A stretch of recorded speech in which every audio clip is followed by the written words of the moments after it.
Hi, my name is Victoria Vickers, and I will be evaluating the lateral epicondyalgia, also known as tennis elbow. Here is my model patient, Kathy. Do I have your consent? Yes. Okay, so for lateral epicondyalgia, if some don't know what that means, it is commonly known as tennis elbow, and it is a repetitive stress that irritates the wrist extensors, basically causing swelling of the tendons that bend your wrist backwards away from your palm. The mechanism of injury could be overuse of repeated forceful wrist extension, radial deviation, supination, or grasping in an overhand position, repeated eccentric loading of the wrist extensor muscles. So, location of the injury would be here on the lateral epicondyle, right here, and it's also around where the extensor digitorum, extensor carpi radialis longus, extensor carpi ulnaris, and the most commonly affected, the extensor carpi radialis brevis. So some signs and symptoms would be, do you have any history of pain on the lateral epicondyle? Yes. You do? For about how long? For about a week. A week? And what all do you do?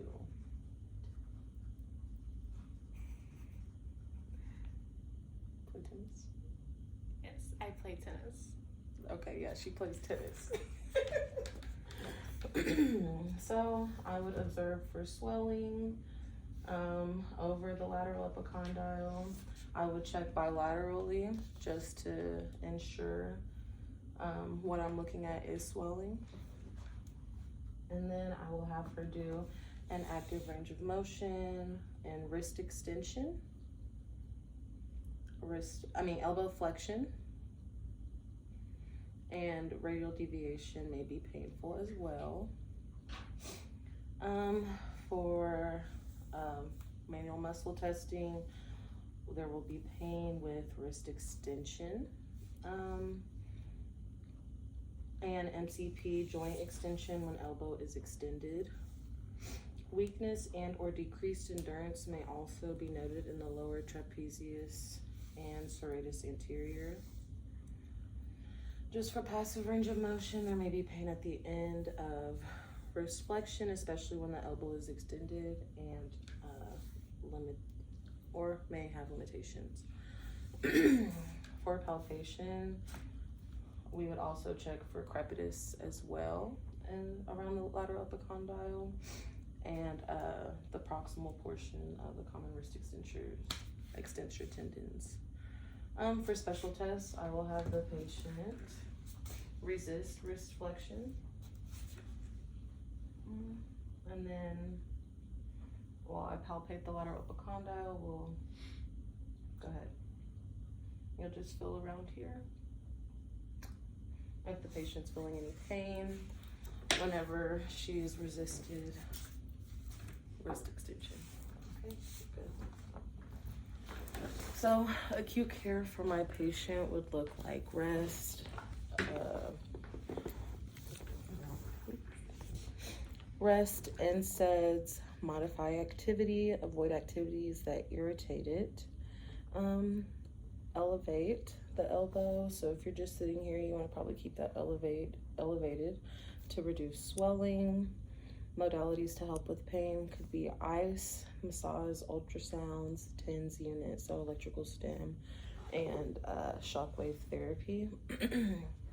Return to play activities would include strengthening and stretching the muscles around the elbow, strengthening and increasing endurance of the lower trapezius and serratus anterior and posterior shoulder, sport-specific rehabilitation, especially if she plays tennis. You want to work on correcting those movements so that way it doesn't come back, the tennis elbow doesn't return. Additional coaching and correcting of sport-specific techniques for the IFC model and social determinants of health. I would make sure to just check on the patient, ask, how does she feel about it? Does she have a social or community around her that would support her during this time as she steps away from her sport to get some rest so that way she can heal? Does she feel like she's educated enough on what she can do at home and stuff to help? And also if she has health care, if conditions make it worse, if we do need to refer the patient to get an MRI to look for tendon degeneration or ultrasound, because that can also show thickening of the tendons.